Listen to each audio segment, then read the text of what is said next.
En esta sesión vamos a analizar la legítima defensa, las exigencias básicas de la legítima defensa. La legítima defensa es una causa de justificación que ampara comportamientos necesarios para repeler o impedir una agresión ilegítima de terceros. La legítima defensa tiene una regulación específica en el Código Penal, en el número 4 del artículo 20 del Código Penal, y está fundada también en el principio de solidaridad.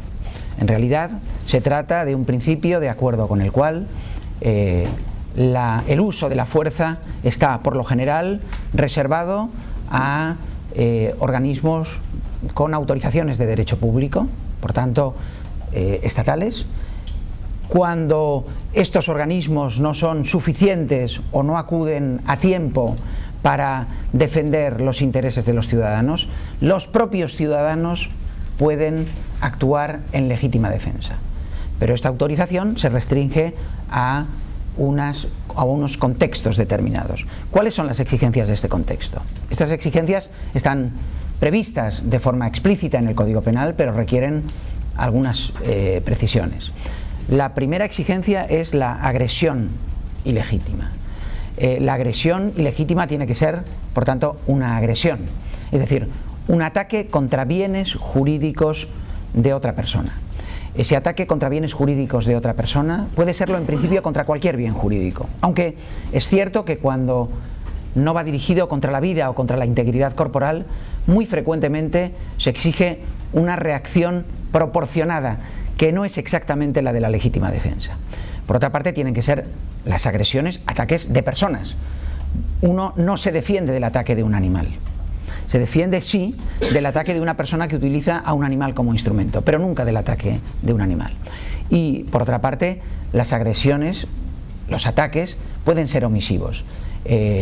Actúa en legítima defensa quien coacciona al médico que se niega a asistir a un accidentado. Esa omisión era un ataque contra los bienes del accidentado y, por tanto, quien coacciona actúa en legítima defensa.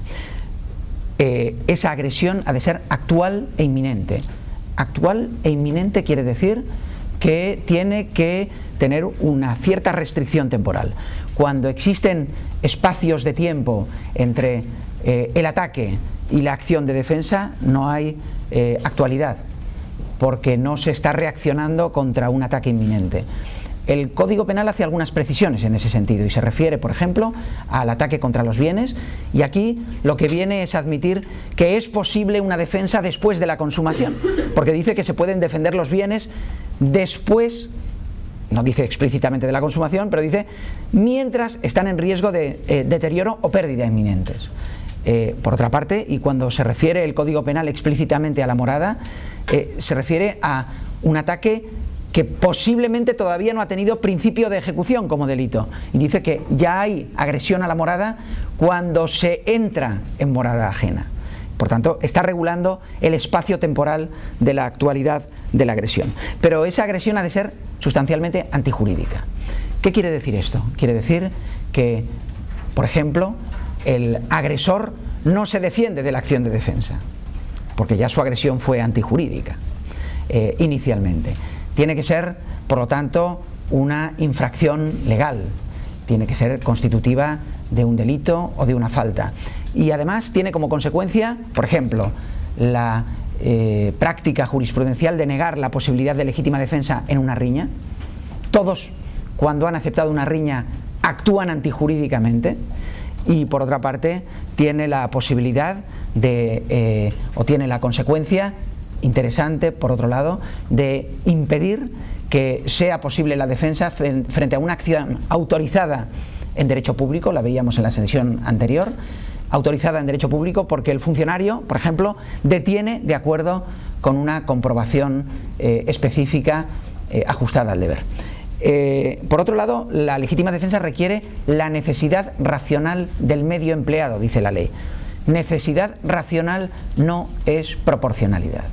Necesidad racional es la utilización del medio menos gravoso para el agresor de cuantos tiene en su mano el agredido para impedir o repeler la agresión.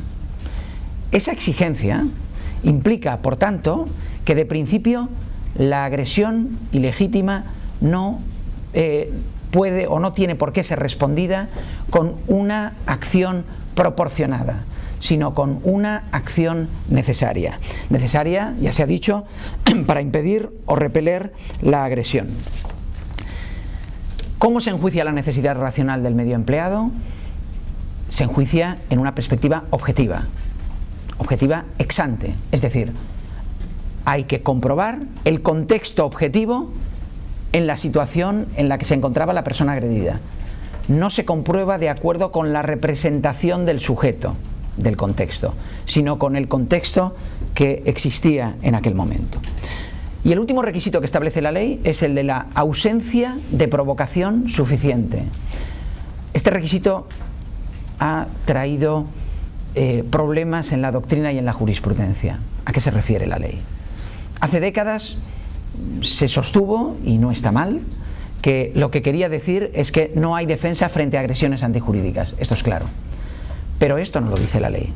A lo que se está refiriendo no es solo a eso, sino también a que no cabe defensa cuando el propio defensor ha creado un escenario que aparentemente es de defensa, pero que en realidad no lo es.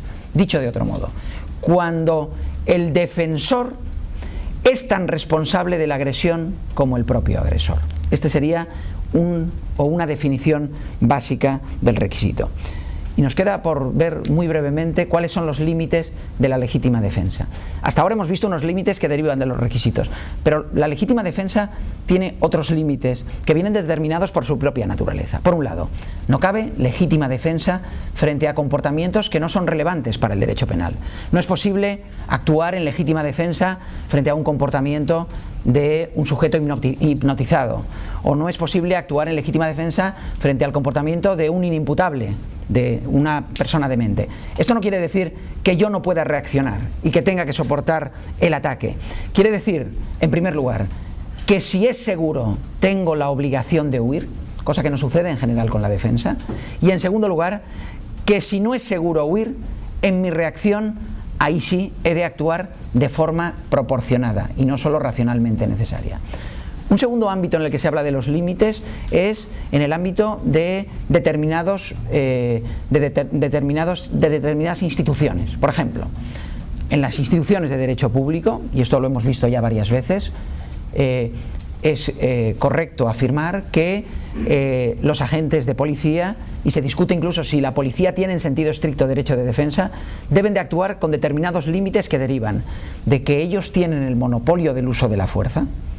El Estado tiene el monopolio del uso de la fuerza y los conocimientos técnicos para utilizarlo. Un ejemplo, un agente de antidisturbios debe de soportar algunos ataques hasta que reciba la orden de actuar contra los manifestantes. La razón es sencillamente porque existe un límite institucional. Lo mismo se deriva de la convivencia familiar, o se derivaba tradicionalmente. Es cierto que este marco queda abierto y se encuentra en cierto modo en crisis, en el sentido de que los nuevos delitos que se refieren al maltrato en el ámbito familiar modifican estos criterios. No obstante, se puede decir que en el ámbito de la convivencia familiar existe un deber de soportar determinados comportamientos de la persona con la que uno convive, siempre y cuando no estén en riesgos bienes fundamentales de las personas. Y por último, existe también una restricción derivada de la solidaridad mínima de la desproporción excesiva.